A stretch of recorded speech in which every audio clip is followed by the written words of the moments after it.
Moriore te whānau, no mai, hoki mai, welcome on in or welcome back to the 99 Dreams podcast. As always, I'm your host, Raori, and today we've lined up an amazing guest. I'm super excited to introduce this one to you guys. Is one of the hardest workers I've ever seen on Instagram and TikTok when I came across his content. So, whānau, let's just get into it, eh? No mai, Herman, welcome to the show, brother. How are you? I'm good, bro. Thank you so much for having me. I really appreciate it. Bro, I'm so excited to have you here, man. Thank you so much. But before we get into it, can you give us a call why Norway, who you are, and where you're from? Of course. So my name is Herman Jagpal. I'm 25 years young. I currently live in Hamilton. Hamilton's home. But yeah, I mean, I'm kind of here, there, and everywhere, like across the country, doing my thing. But home is Hamilton, so I'm based out here. And yeah, I mean, I run a clothing and event brand. But I mean, I like to see it more as like a movement. But yeah, that's what I do, and I love what I do. So. Oh, man, there's so many different ways we could take this. But I guess the first we'll start with is, how did you become the version of you are today? So where did it all start? You grew up in Hamilton, went to school and everything there? Yeah. So I grew up in Hamilton. I mean, I was in Cambridge at like a young age, which is just like outside of Hamilton. It's very like it's like maybe like 20 minutes out. And then I moved to Hamilton when I was maybe like 9, I think. And ever since, yeah, I went to school here. Yeah, just like I don't know, like a normal kid, just like everyone else. And then I went and studied in Palmerston North at uni. But yeah, I mean, I guess like a lot of things really shaped me to kind of get to the point where I am now, and I've kind of seen that going back and like looking back to certain things where I've been like, oh, like that definitely played like a huge impact as to like why I'm doing what I do now. So it's kind of like picking up those things like down the line and seeing them, but oh, okay, it all makes sense. Yeah. Oh. So what did you study down at Palmy? I studied sports management. Ah, true. Yeah, yeah, it's completely different to like what I do now, but I was really into football, and like I took a double gap year after high school because I had no clue what I was keen to do. And then eventually I was like, all right, it's just time to pull the trigger on something and just figure it out. So I was like, all right, I'll just do sports management. I went there.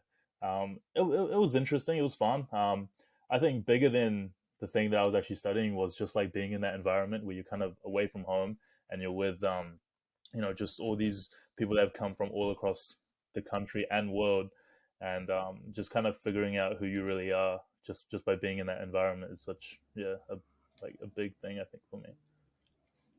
Hard out. It is like I went the uni route as well, and I feel like the growth you get when you move away from home is crazy, right? 100%, 100%. Yeah, like it's honestly like first year of uni was just like the best year of my life, and I feel like it played a huge part in really kind of finding who I am. Just before that, I feel like it was just I was clueless. I had nothing, and then just being there and being away from home and kind of like because I like chose to go to Palmerston North because it was a place where I didn't know anyone and I'd never been.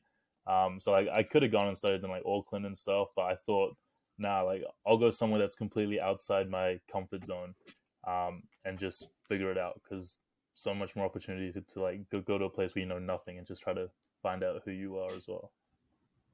Yeah, that's so true. And I think that's probably why I picked Otago too, a bit further away because I'm from Taranaki. So pick the Okay. furthest possible place I could go away from home without Yeah. actually leaving Yeah. the country. You did sports management, you said. Why did you choose Palmy and not Otago? Because I did physical education, activity, and health with a minor in sport development and management. I honestly I had no clue that even like that Otago even offered it because like I know that there's like sports and exercise and there's like sports management. Um, I thought it was only Palmerston North and Auckland, but I mean if I had known, I probably would have gone there because it's even further away and I would have loved it. But I mean, no regrets at all. Like I love my time in Palmerston North, and people like shit on it all the time, but I don't know. Like to me, it's like a second home now. And like every time I drive through or anytime I stop there, I just get all these like memories of when I was studying there, and it's just oh, dude, it's such a cool feeling just like being there again, and like the nostalgia of thinking like, yo, in one day in 10 years time, I'm gonna drive through this town with kids or whatever, and be like, look, I used to do this and that and that. It's just so cool to think about. Right. It's what I'm looking forward to one day is, heading back to Dunners and being like, yo, check that. Oh, bro, I remember this. Or I remember when this place was a pub. Yeah. So with the sort of series of events that occurred while you were at Palmy, sort of lead you into your next venture? Of course. Yeah. Nah. It was so I kind of started the brand in 2020, which was my final year of study in Palmerston North. Um, and like it was during that break between the end of 2019 to the start of 2020, like that summer kind of break, and I was back home in Hamilton. And at the time, I was going through like a breakup, so I was just trying to do anything I could just to keep my mind just like moving on, like doing things just to keep busy. Um, and it all kind of started with this idea of like, yo, I really just want to throw like a concert and just hear the music that I really enjoy listening to. And I had no clue how to do it at all. Like I was completely clueless, but I was like, I'll just figure it out as I go. And I did it, and I loved it. And I was like, all right, I'm going to go back to uni, and I'm going to do like an even bigger one there. And it just worked out. So yeah, it's cool. All right, that's crazy. Shout out to the person that broke your heart, man. For real. So, how much sort of drive and motivation do you need to have to sort of start something like this?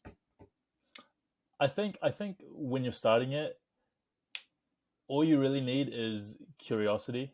Um, to be curious about like what it could be. Because that's how I started. Like I'll like just anything I do, I'm passionate about because I really believe that if you're gonna do something, you have to do it right. So that's important. But the first biggest thing is just having that curiosity to be like, hey, like why don't I try this? Because maybe I'll enjoy it.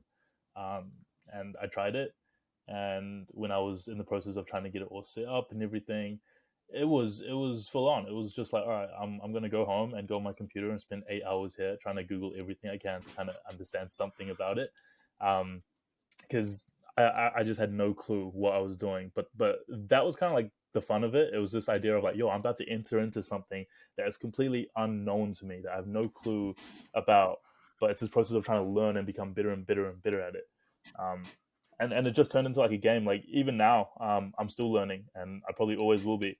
But it's just fun being able to know that this is where I am now, but I have the potential to be way up here or even further than that, you know. And it's just trying to constantly like chase that and better yourself and just become better and better and better for sure.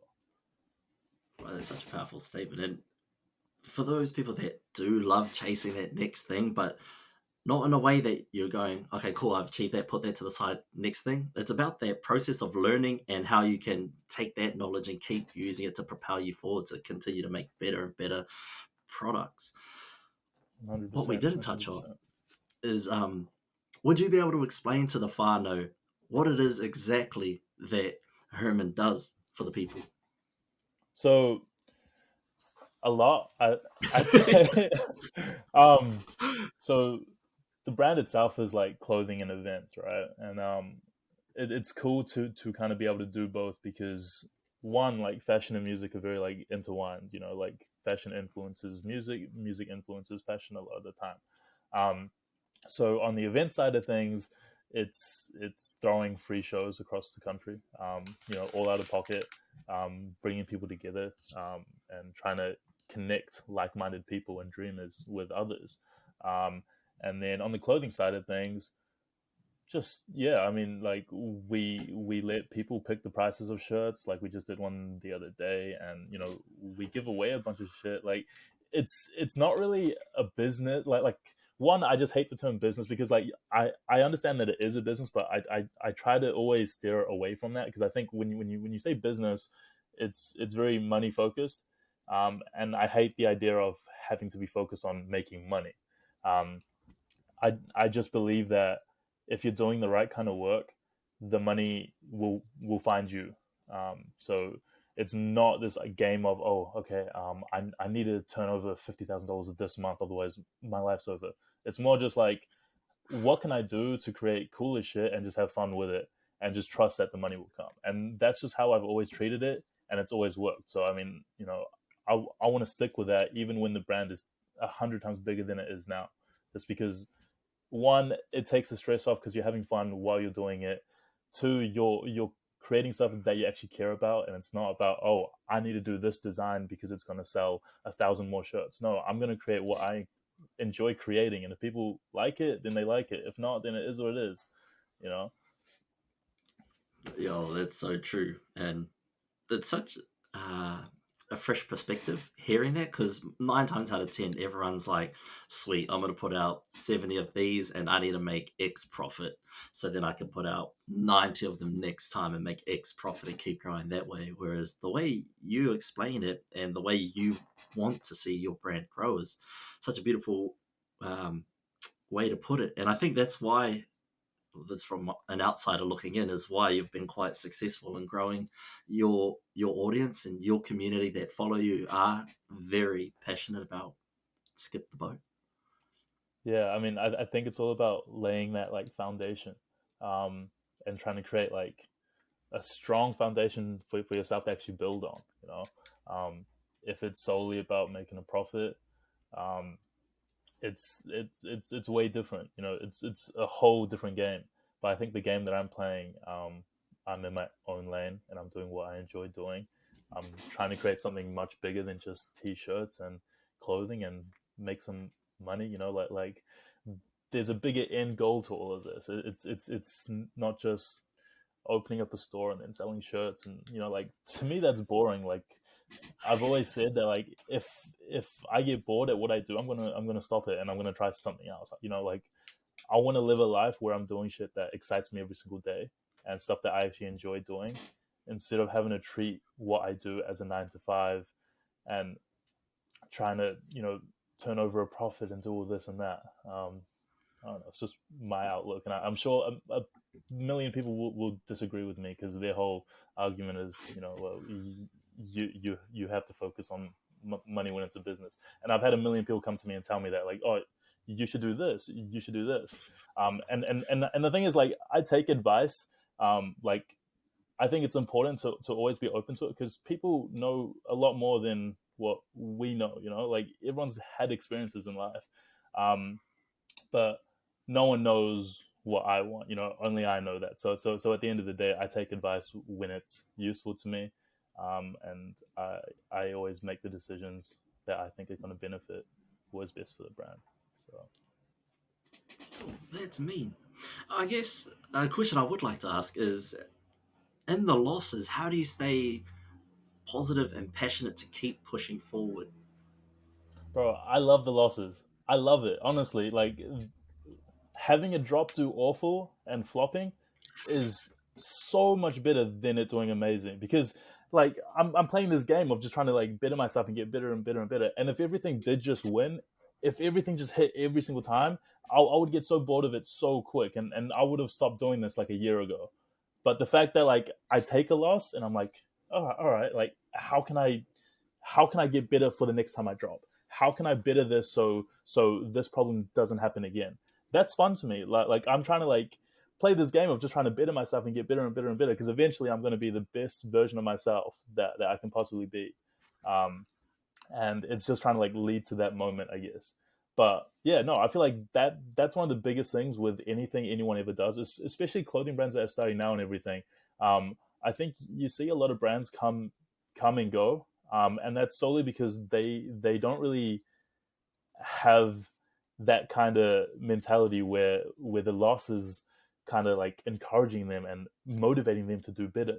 It's, you know, it's a tough game, and if you're going to take all the losses to heart, you're just not going to survive because yeah, like you're going to have a drop, do absolutely terrible, and you're going to be gone because it's not profitable or whatever. But if you're in it because you really enjoy what you do and you love just, you know, trying to get better and better and better, you're going to take all the hours and turn them into lessons and just keep on improving. Like that's how I see it, to be honest. Hard, like, L's shouldn't really stand for losses. They should just stand for lessons. And I fully 100%. agree with you, bro. It's those losses that kind of drive you to go again. Because me, I'm super competitive. I hate losing, but when I do lose, I'm like, run it back. Let's go another Yeah, mile. Let's go another minute. I ain't losing again. Go again. And then you get that win. You're like, yo, absolutely. next up. Yeah, Exactly. And like, I faced so many, like I did a show in Wellington.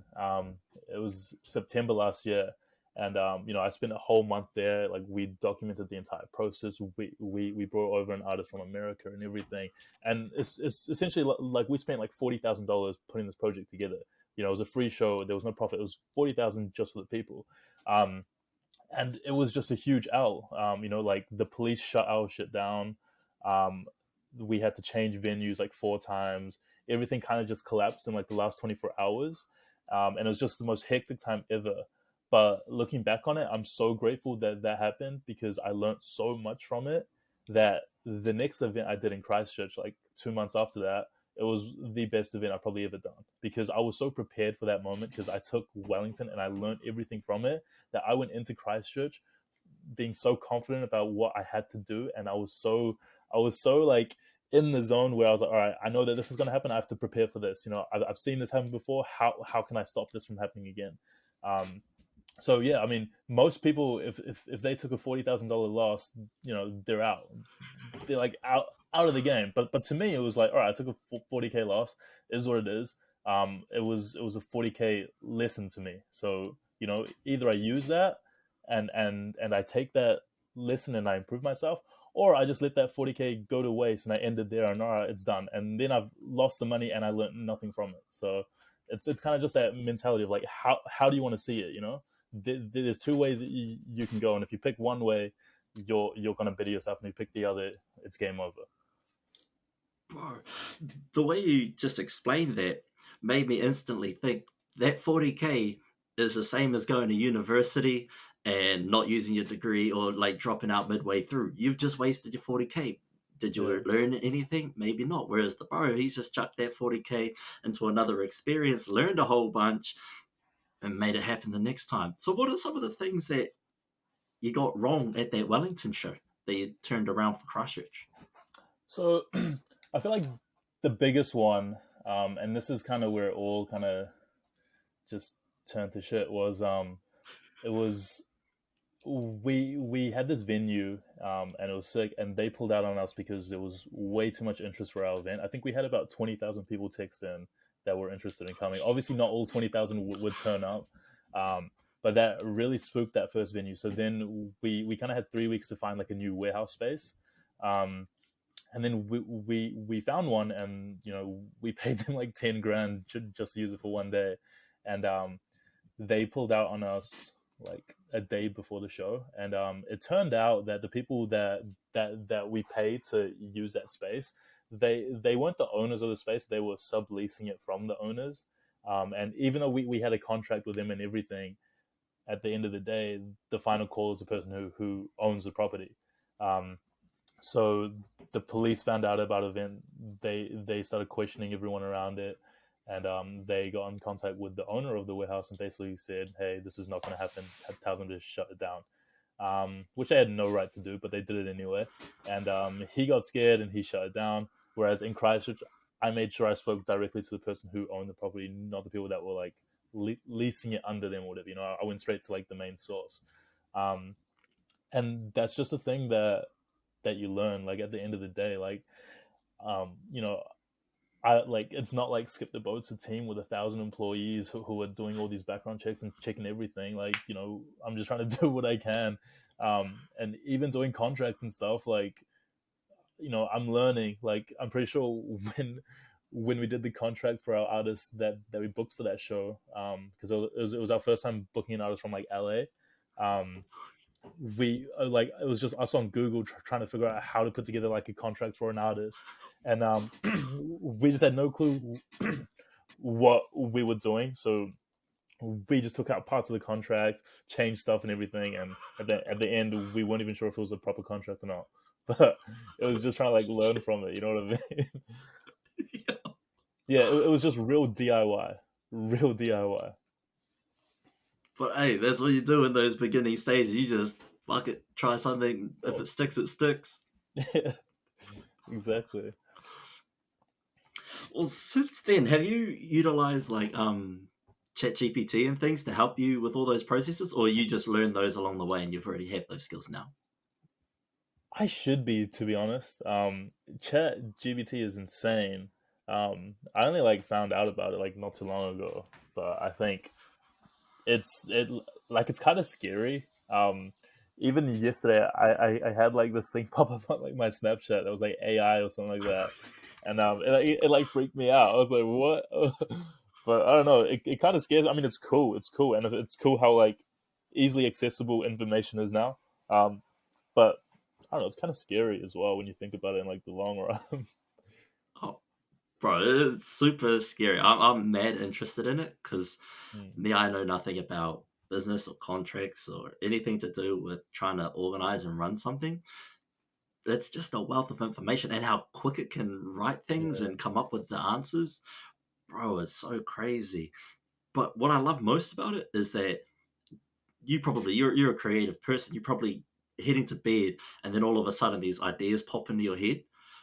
I use this bastard to bounce ideas off until we come to a conclusion where I'm like, I like that. I like where you're going. Cool. Let's roll with that rather than just circling around in my own head or like bothering yeah. my friends at midnight. That's smart. Honestly, I'm gonna start doing that. I'm gonna start doing that for sure. Nah, that yeah, I feel like I'm not utilizing AI enough, whereas like it's a resource that's there that I should really be using.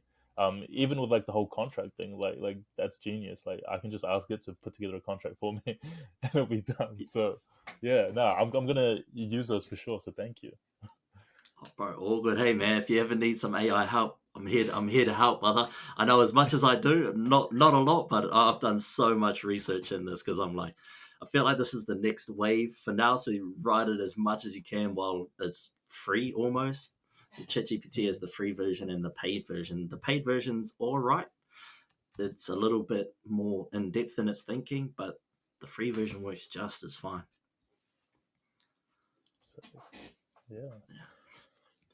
So with the shape of Skip the Boat now, what is your kind of current direction and thinkings around the brand? Where do you want to see it kind of go in the next 2 years or so?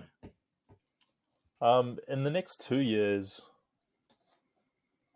I really like even like within the next like 1 year, to be honest. Like I really want to start like kind of expanding out to like the international scene because I think the stuff that Skip the Boat is doing in New Zealand is sick, and I don't think even people in America and stuff do stuff as cool as us. You know what I mean? So I think kind of expanding over to the international side where we're kind of hitting places like Australia, America, even Asia and stuff would be cool. Um, so yeah, there's a lot of plans to kind of expand out to that, but then also kind of just growing things over here as well. Kind of taking it to the next level where, um, it's not as small base stuff. It's kind of like growing it out to a whole nother level where we're kind of bringing in more people to kind of help us and doing a bigger project than ever before. So I mean, I like to kind of take things as they come because I know that like if I have an idea, I'll kind of get sick of it. If it's just in my head for too long. So I mean, it's like it's ever changing, but it's all leading to something much bigger and stuff. And I feel like that's like the cool thing about it that eventually it's going to be something so much bigger than it is now. So I feel like people that support it now and are on that wave are are there like very early. Even though the brand's been going on for 3 years, I think even now it's a really early point to be following the brand because I think it's just going to explode. Even this year, like by the end of this year, it's going to be at a whole nother level. So yeah, I don't know. It's just exciting to me. I heard I was listening to a marketing podcast the other day, and they said, yeah, within the 4 to 5 year mark, that's when you see the exponential growth because you've stuck around through those cutting your teeth stages, and now you're ready to pop off. So I'm excited to see it continue to grow. Right, it sounds like you got so many amazing plans on the forefront. Do you think you'll start off with just sorting out a team, say for example in Australia first, before you make the whole shift over and operate both at the same time, or would it go one or the other? Um, like it, like the thing that's tough for me is I find it really difficult to I guess, build a team. And like I've started to slowly start building a team and create kind of like a core group of people that kind of help with things. But it's very difficult because I don't believe that other people will work as hard as you for something that's not theirs. You know. And the thing is, like, I don't blame them for that. Like, I've worked jobs where, like, sure, like, I'll go there and I'll do the work, but when I clock out, I just don't care about it. Like, my day's done. Whereas skip the boat to me, like, there is no clock in, clock out. It's constant. It's 24 hours, um, and you can't really expect someone to come in and think like that. Um, and it's difficult because I think, like, with every other business and brand, it's like the culture around it is very different. It's about profit and making money and stuff. So you hire people that are going to come in and help you with that. Whereas my thing with the brand is, like, I need people that understand that it's not about the money. Even me, like, I don't take a personal pay out of it. I kind of put it all back into the brand just to reinvest and just put it back in and grow it.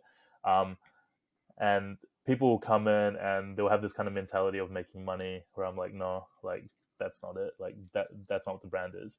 And it's very difficult to kind of get that across to people because they don't understand. Like, even when we're trying to put on shows and stuff and we're going to venues and ask them, hey, can we use this space? We're trying to throw a free show with these international artists and all this stuff.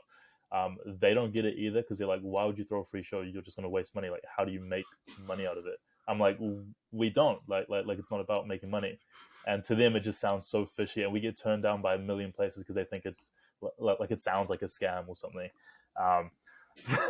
So I feel like we live in a world where it's very, like, money motivated, and trying to show anyone that that's not what we care about is just, it sounds scammy, I guess, which is kind of sad. But yeah, so I mean, I think if we were to expand to Australia and stuff, the way that I would really do it is I would really try to build, like, a stronger kind of core team of people that I trust here, that can kind of take over, like, the operations here that need to be done, which would really just be, hey, package orders, get them sent out, and then going over to Australia, I would really want to lead it with the creative side and everything, because I would want to be there to, like, really launch something big over there.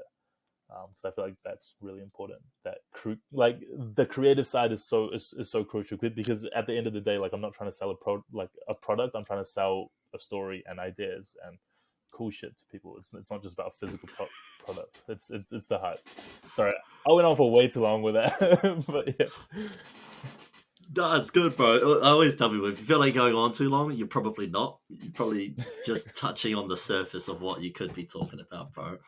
That's so interesting, because it's so true. Like, when you have something that you're so passionate about and you're invested like 130% in, and you ask someone, oh, like, can you take a look at this? They're never as interested in you. Like, if you record something for the very first time, oh, bro, can you take a look at this, please? What do you think? Yeah. Oh, no, it's all good, man. You're like, no, is it like mean, or is it what?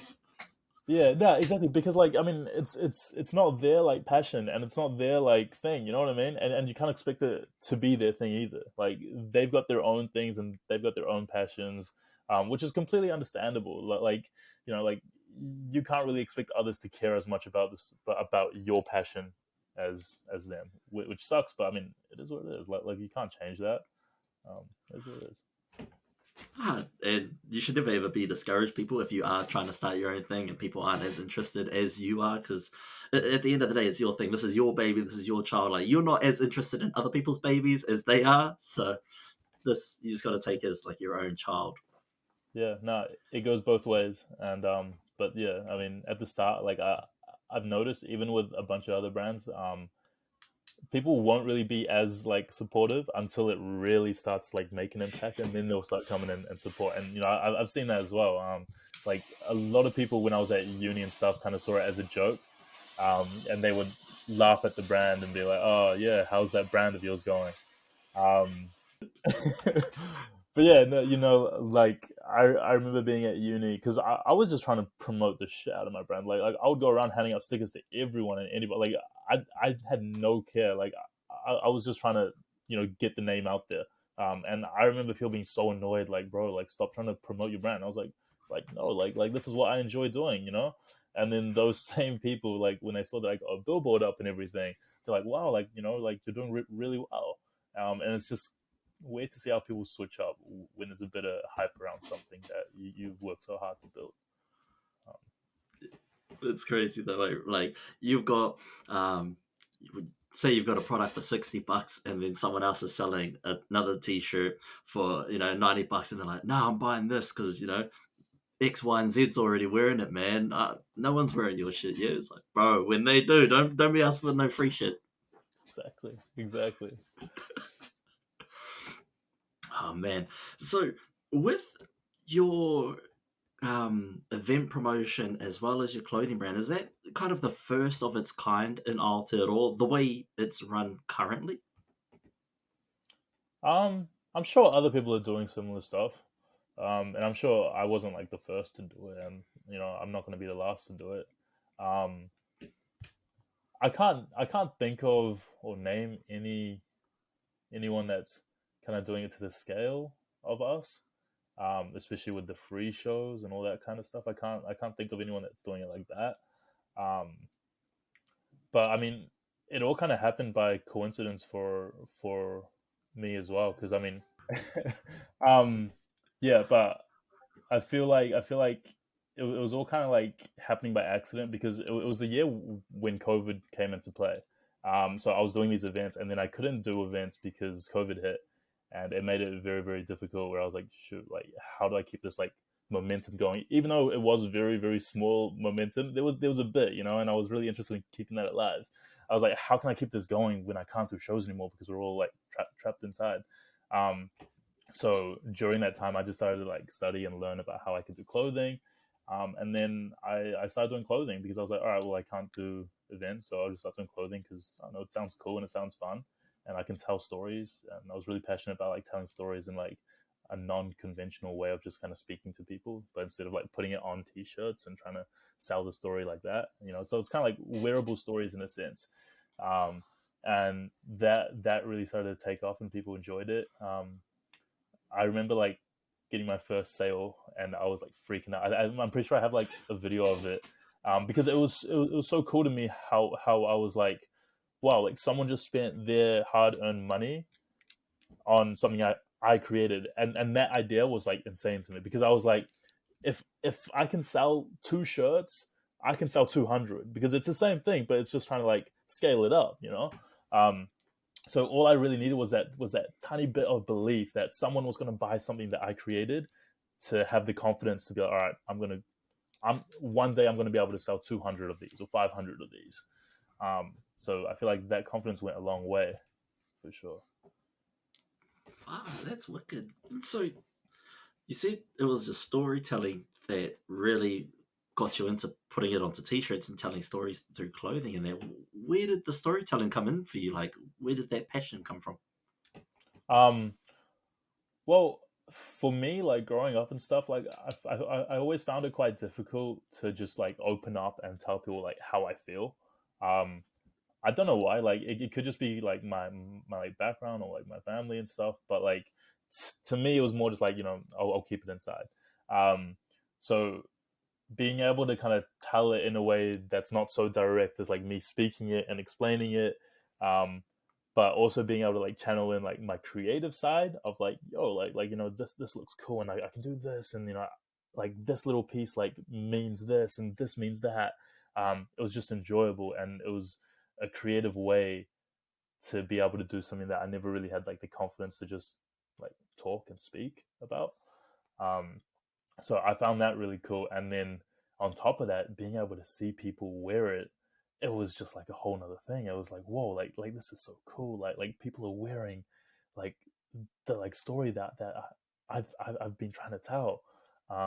And I don't know, I love that. And then like all the stories are like just inspired by my life. I feel like it's just events and stuff that have happened in my life, like ideas and stuff that I have, and stuff that I just want to like talk about. So I mean, at like the earlier stages, it was more so.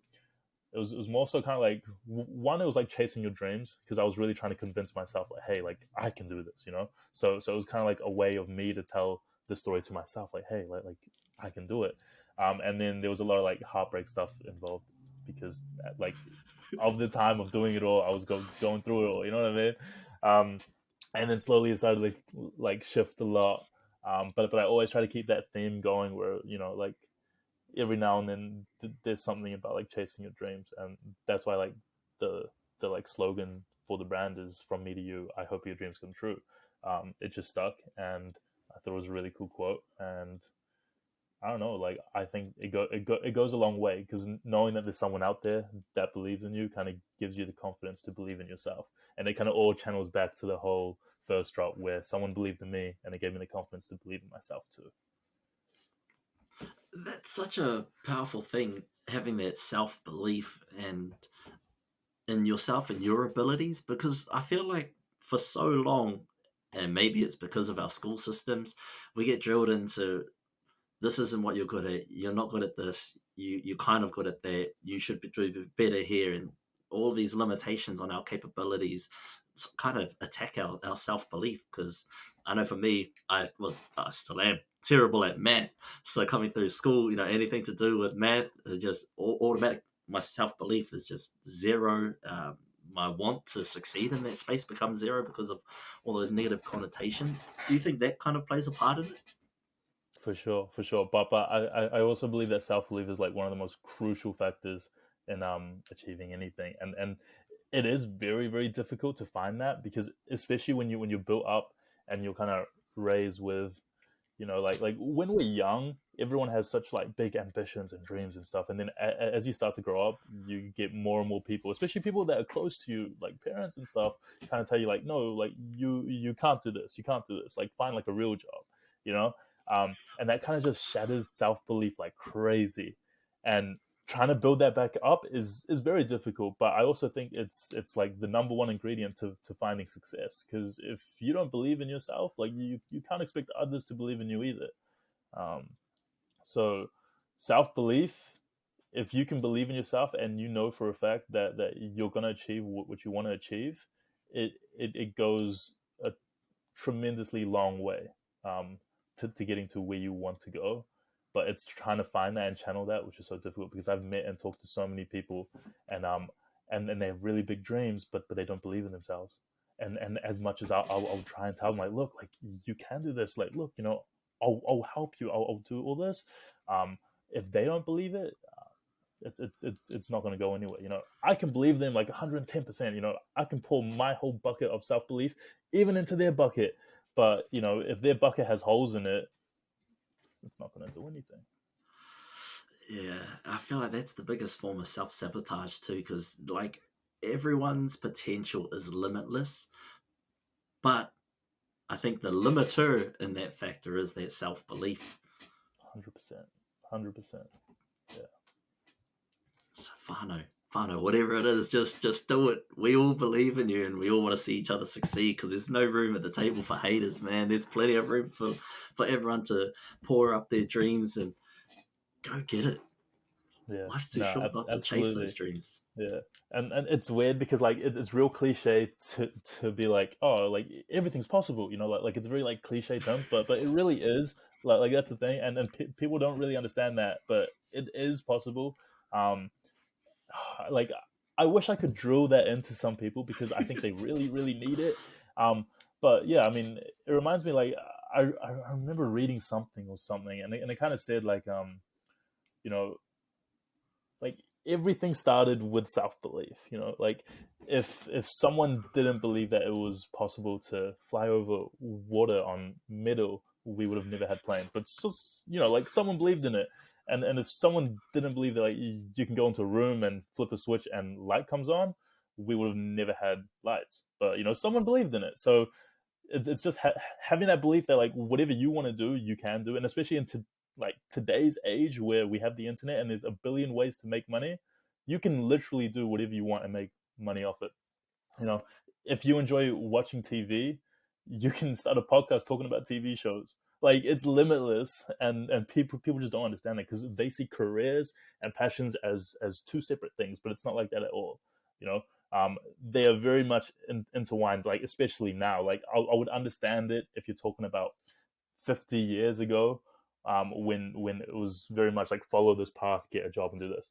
But now if you're not turning your passion into a career, it's going to waste, because this is the one time in life when we're given this opportunity that no one else in history has ever had before, to make a career out of your passion, doing whatever you want thanks to the internet. Yeah, no one's had this amount of freedom since, I think, since our ancestors as Maori jumped on a waka and decided that they were going to come to Aotearoa to discover this place. We have the opportunity to, as I say on my hoodies, I have, no, you can't even see it on this camera, but it says Kei o ringa ringa te ao, which means the world is in your hands, and the world really is in your hands. If you want to shape it to be a square, you can shape it to be a square. If you like it as a sphere, it can be a sphere. If you want it to be flat, you can make it flat, Whānau. It's up to you. It's in your hands, and just starts with a little bit of self-belief, but it's all up to you. Absolutely. No, I love that. Absolutely. So let's dive into more about that sort of self-belief, because a lot of whānau don't have that. And for you, did that come from just having so much passion to want to succeed in this, or was it from your escape to university? When did that sort of flip switch and you go, I do believe in everything that I can achieve? Um, so it's weird because as I was growing up and even in high school and stuff, so like I had a bunch of dreams. Like one, like I really wanted to be a footballer, and my parents shut that down so quick. Like that's not a job. And like the thing is, like I don't even blame them, because like so my background's Indian, right? So they came from India, and like when they were like 20, so them doing that is a huge thing where it's like it's given me an opportunity to like create something of myself, you know, which I'm really grateful for. But like they never had that kind of freedom, you know. For them, it was like their biggest goal in life was just to make it out of the country. Um, so I completely understand that, but like being told that I couldn't do that, and then so I was really into like video editing, where I think like a lot of my creativity started. Like this was in high school, and I used to edit a bunch of like um old like video games and stuff like Call of Duty. And I was really like I was obsessed with it, dude. Like I would come home like nonstop, and I would just edit, play, edit, and I think like that's really like where the roots of what I do started, because you know there were like these clans and stuff, and you know like it was like this whole thing where it was like mini businesses inside, you know, and I kind of started from that. But I was like, yo, I'm really passionate about this. What I want to do with my life is I want to edit like music videos and like all this cool stuff. And my parents were like, there's not enough jobs as a video editor, so I like shut that out again, which made no sense, because at the time when I was 15, I was making $20,000 a year editing for people in a video game. So I could have easily moved that into a real life thing. But I stayed away from it because they told me, you know, and at that age, like you really look up to people that are older than you and your parents and family and stuff. So if they tell you no, you're like, no, I can't do that, you know, and it just shut me out straight away. Even though like the formula was there, like it was proven that I could make money doing what I enjoyed doing, but I had no self belief because it was crushed by then, right? So it was completely gone. So I was going through this age where I left high school. I was like, okay, I can't do this, I can't do this, I can't do this. Not because I couldn't do it, only because I was told I couldn't do it. So I stayed away from it. I think it was only when I went to uni and I kind of had a bit more independence and I could really start to like figure out who I was, where you know I wasn't around, I guess, family and the people that I've kind of grown up with, you know. And this isn't to say that my family is bad. Like I love my family, you know, and I'm very grateful for like what they've given me. It's just different mentalities, right? So going to uni and kind of being around different kind of people, and just trying to find myself, you know, it was a lot more being independent. So I really had the time to like reflect and be like, all right, well, like, what do I want to do? And then a lot of like, you know, listening to podcasts and reading and watching videos. I like started like put together this idea that like, yo, like I can do what I want to do, or like I should at least try it, you know, like there's no harm in trying, because at least I can say like I tried it, and if I fail, okay, I fail. What do I lose? A a bit of time and money, okay. Like it's far better to lose that than to never do it and just be stuck with your whole life thinking like, damn, like imagine if I did do it and I did become that, you know, like that's way more painful than time and money. Um, so yeah, and then it just picked up because I like had the self belief to like at least start something, which was the biggest thing. And then when I found success in it, And it wasn't it wasn't much success at all. Like, in fact, a lot of people at that point would be like, that's not success at all. But seeing that I could at least make a tiny bit of an impact, and I could kind of bring people here, and I could sell like maybe like 30 shirts. That was enough. Where I was like, all right, it's possible. Like, if you can convince one person to buy something, if you can convince one person to come to your show, you can convince 1,000 people to buy something. You can convince 1,000 people to come to your show. It's just trying to find them. Yeah. And just to touch back briefly on parents, they want us to be successful, but their vision of success is different to ours, because the world they grew up in was get a job, work hard, and have a family. Either move out of a country or buy your own home. That's that generation. That's their goals. That's their success. Our generation, because we have access to so much more, we can live the quote unquote American dream in a different country. 100%, So 100%. Exactly, man. And like, I wish more people would just understand that, like, we're literally at the best time to be alive, because we have this opportunity that no one else ever had before.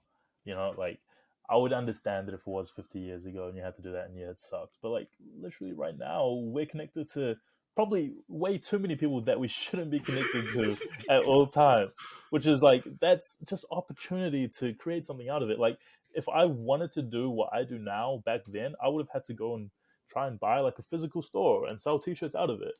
Now I can just sit at home, click, click, click. All right, I've sold 1,000 shirts. Like, it's never been more easier. So it's just like, I wish people would really understand that, like, this is the time to just chase your dreams, especially because we're so young. Like, chase it now, because it's never been better to do so. I'd hate to look back on life and be like, man, I should have started. I wish I did, because look at the bro now. Like, look at Herman now. He says he's small, and you wait till he blows up, and he's like, man, I should have been on that. Could have done the same thing.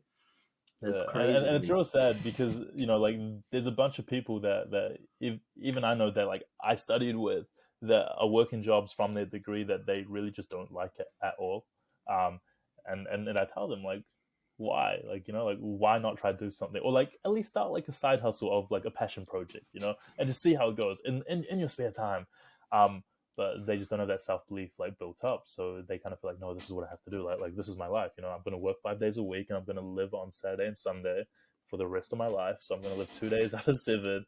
And they've just accepted that, and if someone accepts it and they're not willing to change, I'm not going to go out of my way to be like, no, change it. Like, it's their life at the end of the day. Like, I can only preach as much as I can, but at the end of the day, you have to make the choices for your own life, and if that's a life that you choose to live, you've dug your grave, and now it's time to sit in it. So it is what it is. Yeah, and it's like that old saying, you can't keep beating a dead horse. And so everyone's like so fixated on where you're currently at. They're like, oh, but you can say that because you're here, you're selling 1,000 shirts. You're not selling 30 shirts. You're not selling 2 shirts. So they're always fixated on where someone else is at versus where they're Exactly. at.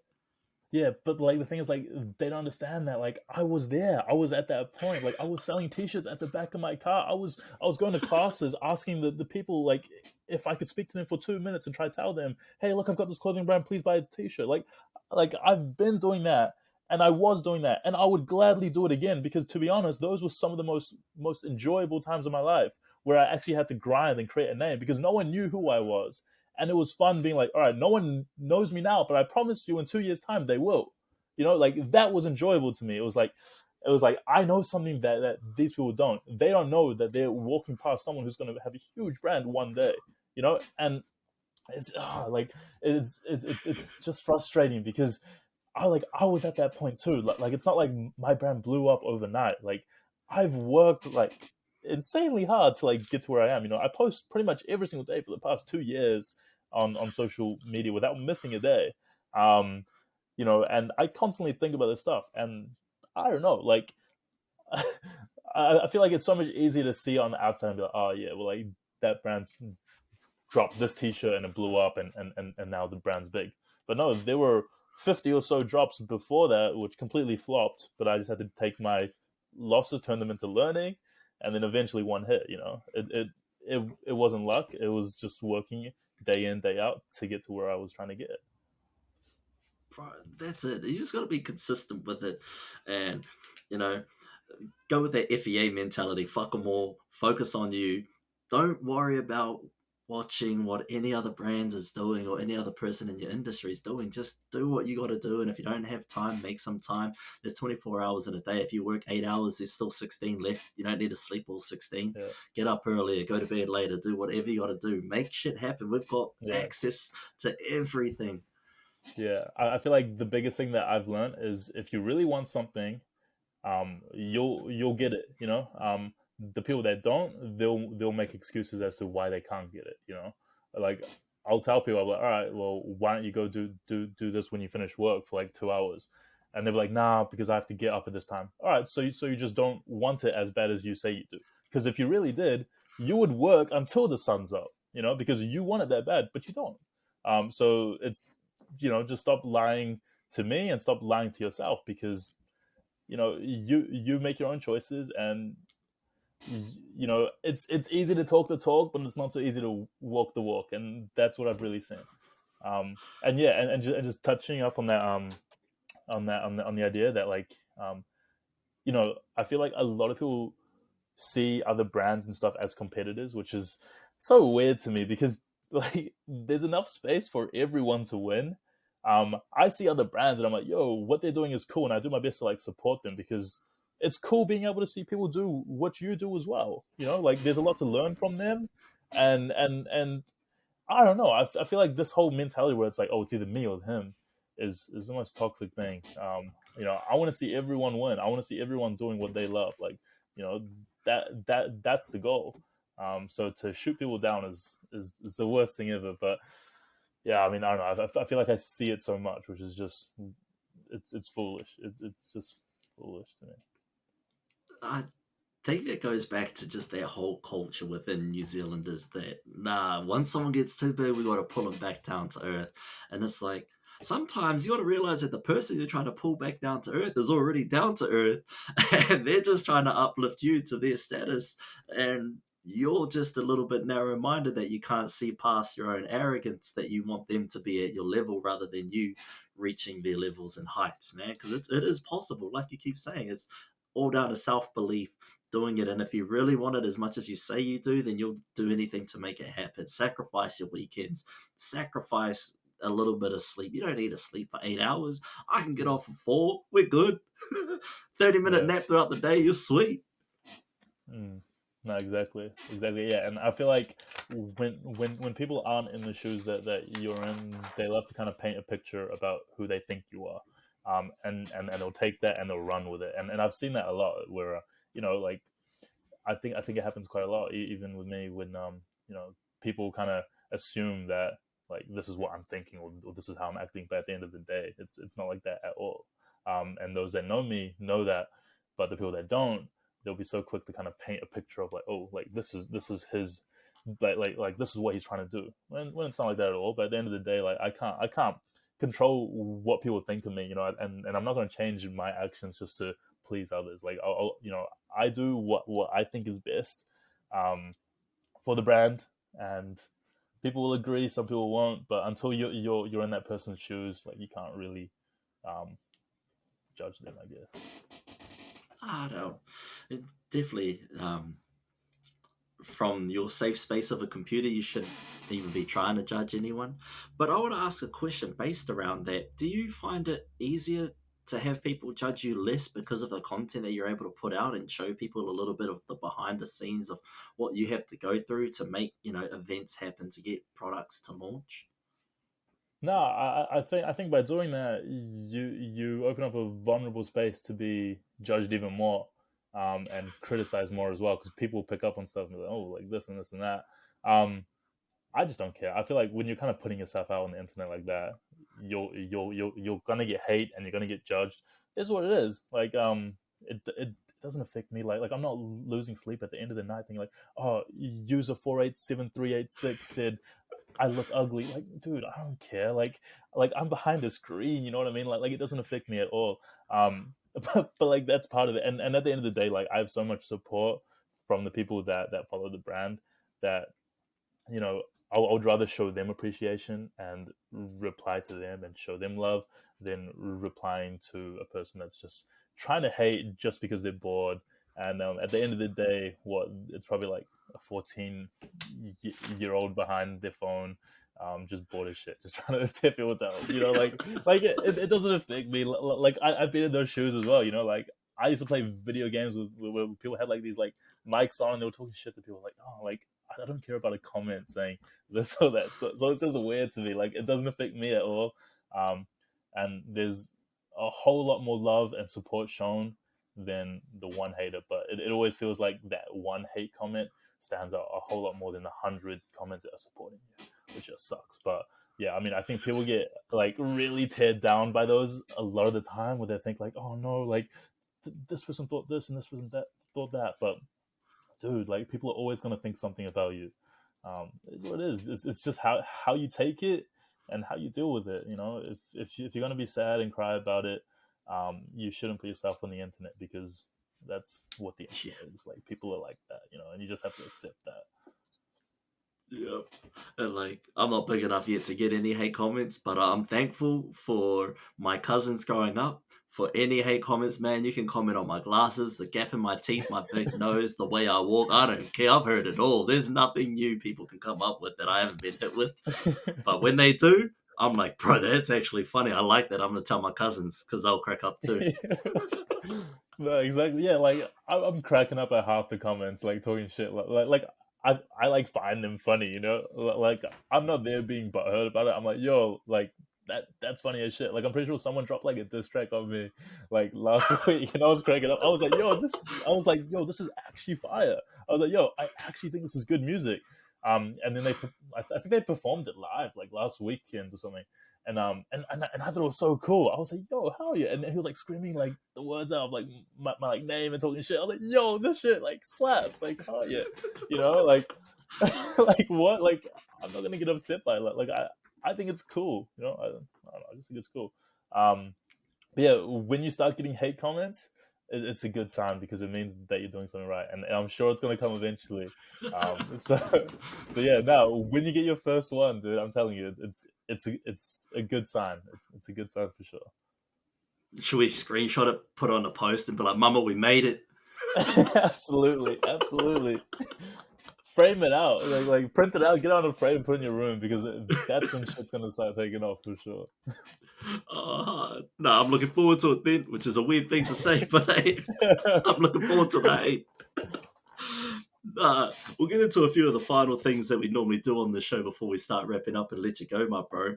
So one of them is, if you were sitting in front of, because you're 25 now, let's go with 19-year-old Herman. If he was, sitting in the same room as you, what's something you'd say to him? Whether it be advice, just a word of what's up, what's good. What would you say to him? I think it's tough, because like I feel like if I say anything, it's gonna change like everything that's happened, and I'm scared of that happening. But I feel like the biggest thing is like you'll feel like everything's gonna work out and you'll figure it out, because I spent so much time in that age where I was like, I got no clue what I want to do. I think it was the year before I went to uni, and I was like at a point where I was like, well, what do I do? Like I have no clue, and I was losing sleep over it all the time. I was like, oh, everyone's doing stuff with their life, and I have no clue what I'm doing. So like I would just be like, no, like it's all good. Like everything is gonna work out, and you're gonna be exactly where you want to be one day. Just let the world and the universe do its thing, and everything's gonna be okay. Because I feel like at that age, I really needed that. Yeah. That's some amazing guidance. That's like that older brother love that you kind of get, that quote there, and it's ambiguous enough not to change the trajectory of your current path. Yeah, because I feel like everything that happened like had to happen. Like I had to go through everything to really figure out who I was to create something like this.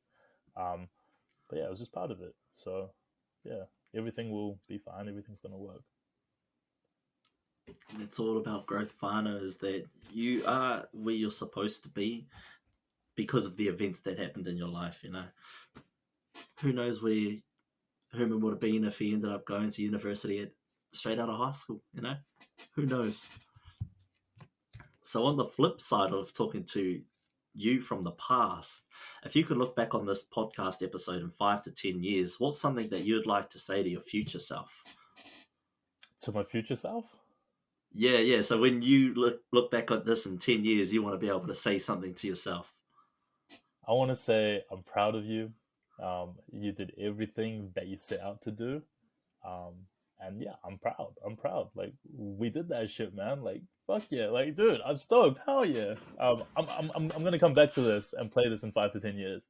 I'm gonna hear myself being so happy for myself in the future. So yeah, proud moment right now. I feel awesome. I did it.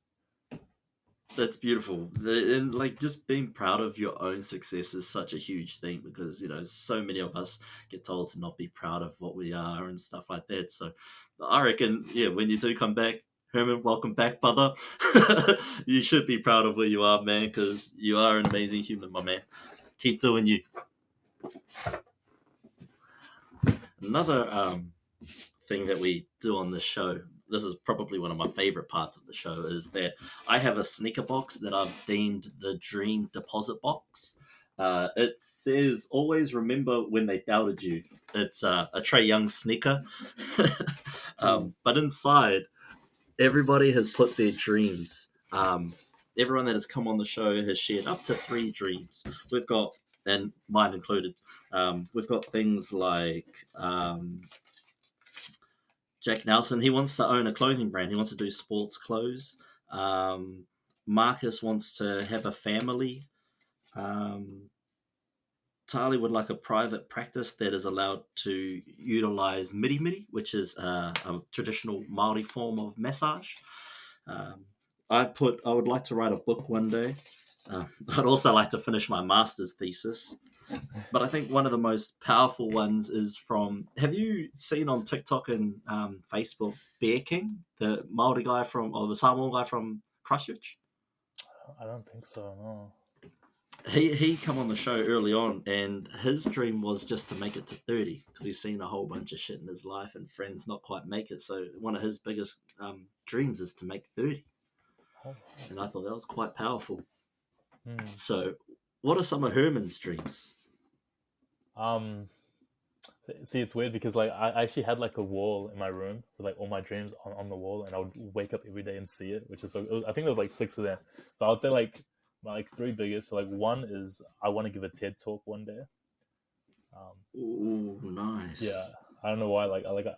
I just always remember watching TED talks when I was younger, and I was like, damn, it would be so cool to like do that one day. And especially because I was like a real shy kid growing up, so like it's a big change where it's like now I really do want to go speak to a crowd. I think it'll be cool. The other one is I want to throw a festival with 50,000 people, no less. 50,000. If it's for 49,999, I won't be happy. It's got to be 50,000. 50 exact. Nice. And then, like, I don't really know how to put this one into words, but like the big goal for me is to kind of like change the system where people are able to live their dreams confidently. So kind of whether it's just inspiring or it's being able to provide like a platform where like people can like chase their dreams without being scared of like, oh, I'm going to fail or whatever, like kind of creating like a support structure where it's more common to see people go and chase their dreams instead of having to go through this path of go to uni and do this and that. So I think it'd be really cool to somehow, I don't know how you say that in words, but some kind of support structure where people can chase their dreams. That's a big one for me. All right. Hopefully I worded this well enough. Provide and inspire a support structure for people to achieve their dreams. I like that. Perfect.